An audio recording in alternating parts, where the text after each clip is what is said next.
திருப்பி இப்போ கொஞ்சம் ஏறுமுகமாக இருக்குது. அதனால் இது 60,000த்தையும் கடந்து போகும் அப்படின்றது தான் எங்களுடைய பார்வை. அதனால் இந்த டைம் கூட தாராளமாக தங்கத்தில் இன்வெஸ்ட் பண்ணலாம். கோல்டு பீஸ் அப்படின்றது என்ன அப்படின்னு சொல்லி பார்த்தோம்னா, gold benchmark trade service, அதுதான் கோல்டு பீஸ் அப்படின்னு சொல்கிறது. இது முழுக்க முழுக்க மார்க்கெட் சந்தையை பொறுத்து தான் இதனுடைய ரேட்டு ஃபிக்ஸ் பண்ணப்படும். அதனால் நீங்கள் பயப்படவே தேவையில்லை. எதனால் விலை ஏற்றம் அப்படின்னு பார்த்தோம்னா, போர் கூட ஒரு காரணம். இப்போ இன்டர்நேஷ்னல் மார்க்கெட் தானே கோல்டு எல்லாமே. அதனால் இந்த மாதிரி ஒரு யூகங்கள் அடிப்படையில் தான் இப்போ விலை ஏற்றம் இறக்கம் அப்படின்னு. இந்த கோல்டு பாண்டுன்னு வர ஆரம்பிச்சிது. சாவரன் கோல்டு பாண்ட் எஸ்ஜிபி, அது அரசாங்கம் வெளியிடுற ஒன்று. கண்டிப்பாக அதனுடைய பாதிப்பு இருக்க தான் செய்யும். எப்படி அப்படின்னா, அவர் என்ன அறிக்கை விட போகிறாரு. ஏற்கனவே ஒரு அறிக்கை விட்டதன் காரணமாக தான் விலை குறைஞ்சிது. ஒரு லாங் டேர்ம் இன்வெஸ்ட்மெண்ட் அப்படின்னா, கண்ணை மூடிட்டு இன்வெஸ்ட் பண்ணுறது இந்த கோல்டில் பண்ணலாம். அது எந்த ஃபார்மேட்டாக இருந்தாலும் பரவாயில்ல.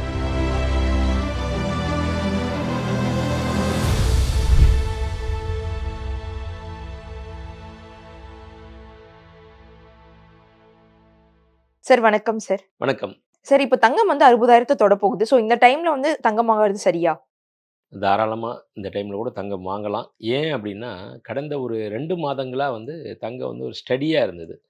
ஒரு ரூ. 50 இல்ல ரூ. 60 மட்டும் விலை ஏற்றம் இருக்கும். அப்புறம் இறக்கம் இருக்கும். அந்த மாரி இருந்துட்டு இருந்த தங்கம். திருப்பி இப்போ கொஞ்சம் ஏறுமுகமா இருக்கு. அதனால இது 60,000த்தையும் கடந்து போகும் அப்படின்றது தான் எங்களுடைய பார்வை. அதனால இந்த டைம் கூட தாராளமா தங்கத்தில இன்வெஸ்ட் பண்ணலாம். Okay sir. சார் ஆக்சுவலா ட்ரம்ப் ஜெயிச்சப்பவே நமக்கு இங்க தங்கத்தோட விலை ரொம்ப கம்மியாகுனது.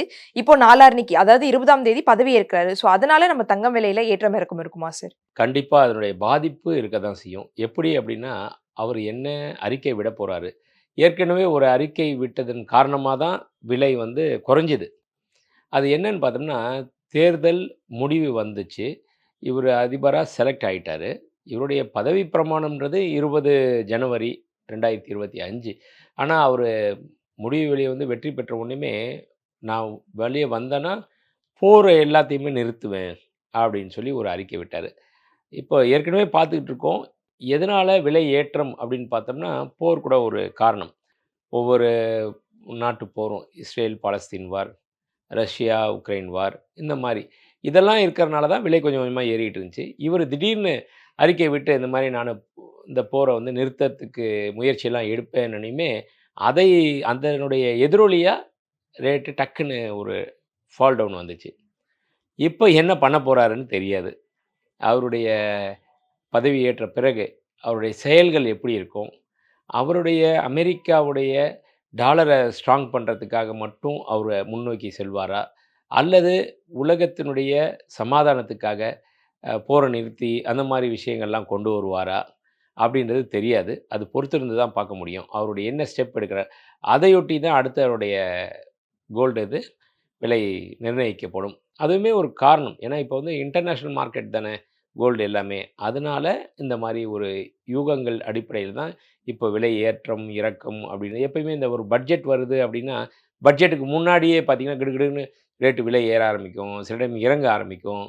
இதெல்லாம் நடக்கும். இந்த பட்ஜெட்ல இதெல்லாம் வெளிவரும் அப்படின்னு சொல்லிட்டு. அந்த மாரி யாருனாலுமே பிரெடிக்ட் பண்ண முடியாது. அந்த சமயத்தில அது எங்க டிகர் ஆகுதுன்னு கூட சொல்ல முடியாது.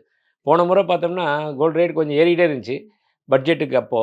பட்ஜெட்ல பார்த்தோம்னா, இம்போர்ட் டியூட்டிய 15% 6% குறைச்சுட்டாங்க. 9% குறைச்ச உடனேயுமே, யாருமே எதிர்பார்க்காத அளவுல டக்குன்னு அப்புறமேட்டு ஒரு இறக்கம் வந்தது. நான் ரூ. 5000 கிட்ட ஒரு சவரனுக்கு கம்மியாச்சு.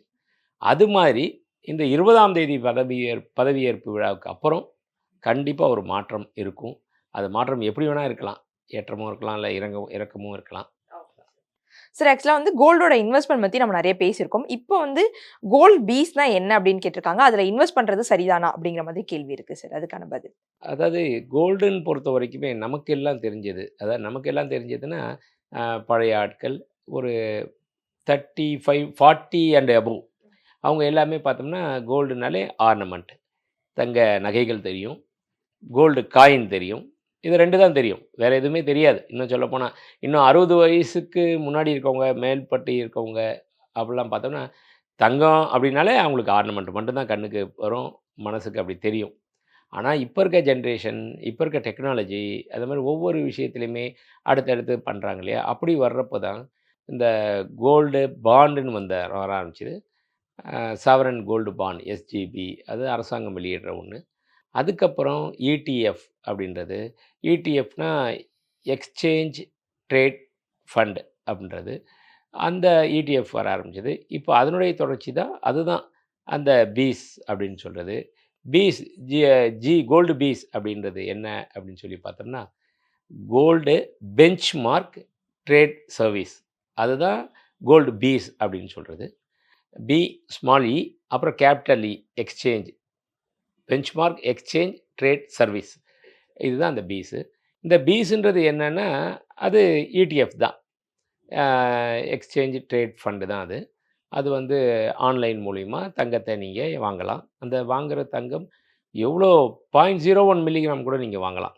உங்கள்ட்ட எவ்வளோ பணம் இருக்கோ அதுக்கு தகுந்த மாரி. பட் எல்லாமே நம்பர் 1ல மட்டும் தான் நீங்க வாங்க முடியும்.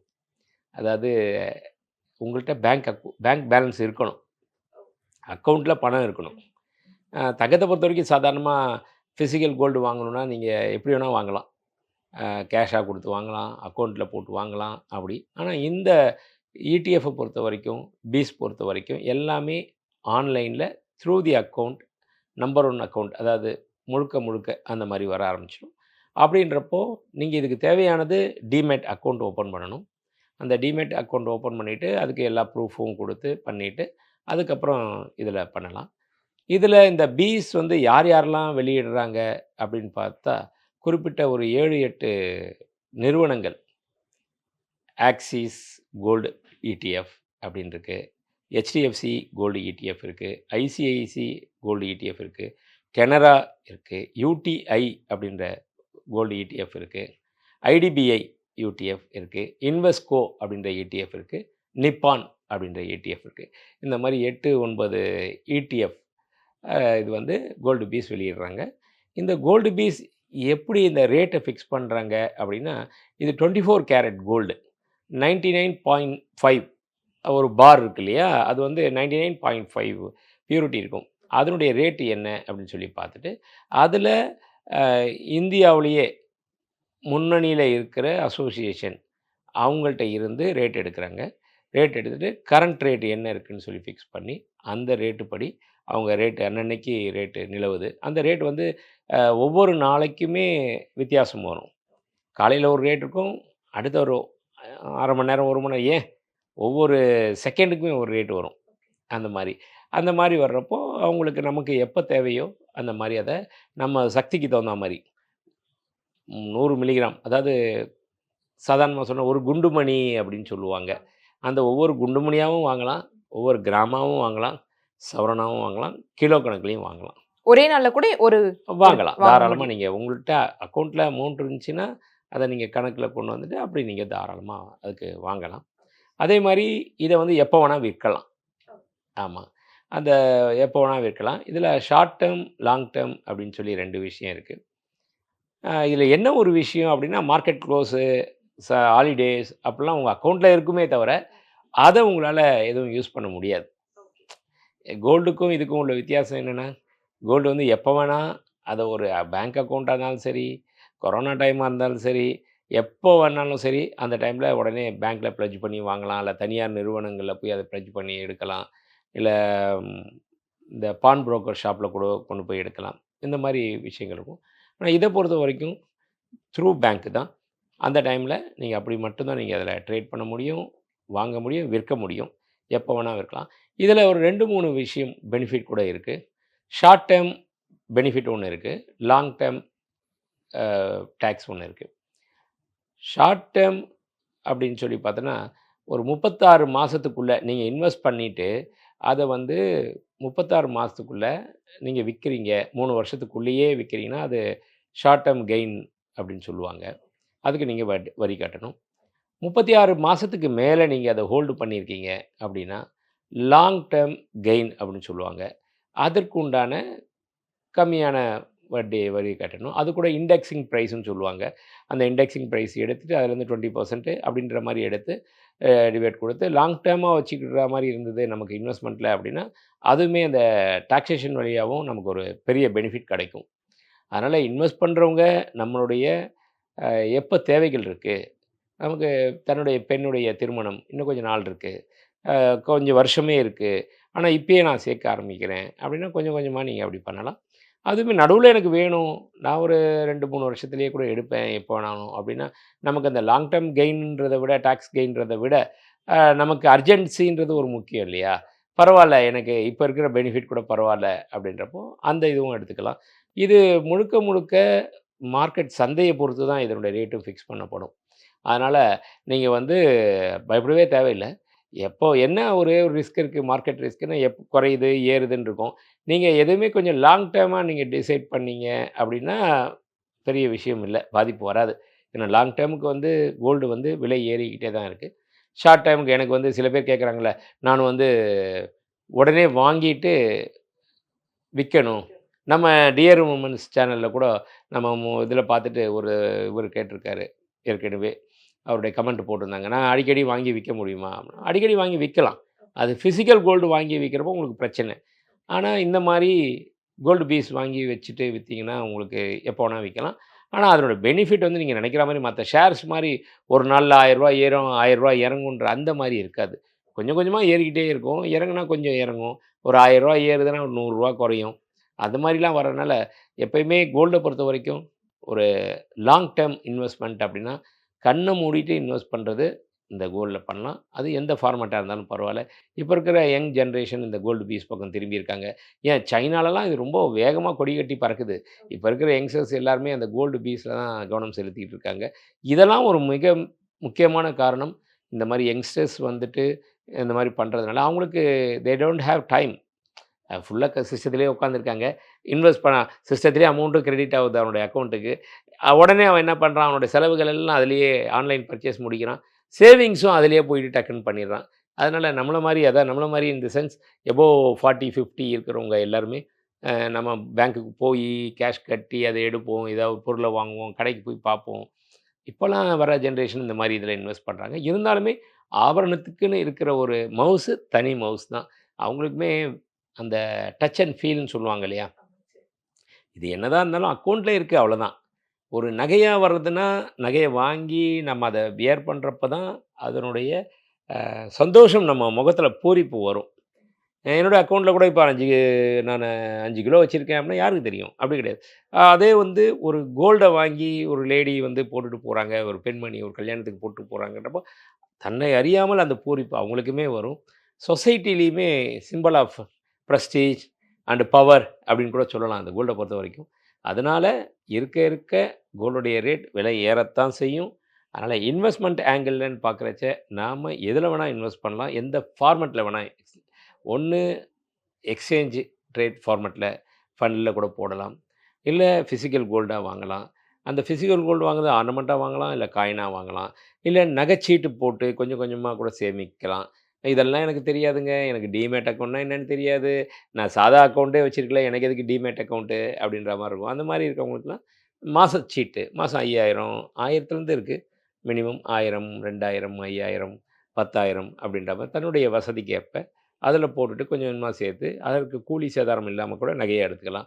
இது மாரி நெறைய வகைகள் இருக்கு. ஒரே ஒரு விஷயம் மட்டும் தான் வேணும். சேமிக்கணுன்ற எண்ணம் இருந்தா போதும். நம்மளுடைய வருமானத்த ஒரு பங்கு சேமிப்பா வைக்கலாம். அந்த சேமிப்ப தங்கத்தில இன்வெஸ்ட் பண்றது சால சிறந்தது அப்படின்றது என்னுடைய கருத்து. Okay sir. சார் இன்னொரு டவுட்டு. இப்ப நம்ம ஆபரண தங்கமா வாங்கும்போது அதுக்கு ஜிஎஸ்டி இருக்கு, மேக்கிங் சார்ஜஸ் இருக்கு. பட் இந்த மாரி டிஜிட்டலா போகும்போது அந்த மாரி எதனா இருக்கா? இல்ல அதுக்கெல்லாம் அந்த மாரி இல்ல, ஜிஎஸ்டி இல்ல. அதுக்கு வந்து ஜிஎஸ்டியோ இல்லாட்டி மேக்கிங் சார்ஜஸோ எதுவுமே கிடையாது. ஹேண்ட்லிங் சார்ஜஸ் கூட கிடையாது. உங்களுக்கு ஹேண்ட்லிங் சார்ஜஸ் இன் சென்ஸ் நீங்க பிசிக்கல் கோல்டு வாங்குனா உங்க பாதுகாத்து வைக்கணும் இல்லையா? பட் இது எல்லாமே டிஜிட்டல்ல தானே நீங்க வாங்குறீங்க. அதனால அந்த மாரி சார்ஜஸ் எதுவுமே கிடையாது. புரோக்கரேஜ் மட்டும் அது ரொம்ப கம்மியான அமௌண்ட்டு. அந்த ட்ரேட் பண்ற ஒவ்வொரு இதுக்குமே கம்மியான இதில புரோக்கரேஜ் மட்டும் நீங்க தர வேண்டியது இருக்கும். அத மட்டும் குடுத்துட்டீங்கன்னா போதும். Okay sir. சார் அடுத்ததா பார்த்தீங்கன்னா, கோல்டு இடிஎஃப் அந்த கோல்ட் பாண்ட்லாம் வந்து அதுல இன்வெஸ்ட் பண்றதெல்லாம் முட்டாள்தனம் அப்படிங்கிற மாதிரி நெறைய எக்ஸ்பர்ட்ஸ்லாம் பேசியிருந்தாங்க YouTubeல. அத பத்தி உங்களோட கருத்து என்னதுங்க சார்? இல்லங்க அப்படின்னு நம்ம பட்டவர்த்தமா சொல்ல முடியாது. அ இப்போ கடைக்காரர போய் கேட்டீங்கன்னா, அவரு தன்னுடைய வசதிக்காக சொல்லுவாரு. இல்லங்க கோல்டு பாண்ட்லாம் வேஸ்ட்டு. நீங்க இத பண்ணுங்க அப்படின்னுவாங்க. நான் வந்து ஒரு காமன் மேனா இருந்து தான் எப்பயுமே பேசுவேன். அப்படி பார்க்க போனா, ஒவ்வொருத்தருடைய வசதிக்கு தகுந்தா மாரி பண்ணலாம். ஆனா, கோல்டுல ஆர்னமென்ட்டா பண்றது நல்லது. ஆனா, அதே டைம்ல எனக்கு அதுல விருப்பம் இல்ல. கோல்டு ஆர்னமென்ட் எனக்கு விருப்பம் இல்ல. போடுறதுக்கோ, அத வெளிய காமிக்கிறதுக்கோ எனக்கு பந்தா எதுக்கு? நான் வச்சுக்கிறது வந்து எவ்வளோன்னு என்னுடைய நெட் ஒர்த் வெளியில தெரியணுமா என்ன? வேணாம். அப்படின்னு நெனைக்கிறவங்களும் இருக்காங்க இல்லையா? 100க்கு வந்து ஒரு 20% அந்த மாரி மக்கள் இருக்காங்க. அந்த மாரி இருக்கிறவங்க தாராளமா அந்த கோல்டு பாண்ட்லயோ, இல்ல இடிஎஃப் இதில கூட இன்வெஸ்ட் பண்ணலான்றது பொதுவான ஒரு கருத்து. Okay sir. Thank you so much sir. நல்லது.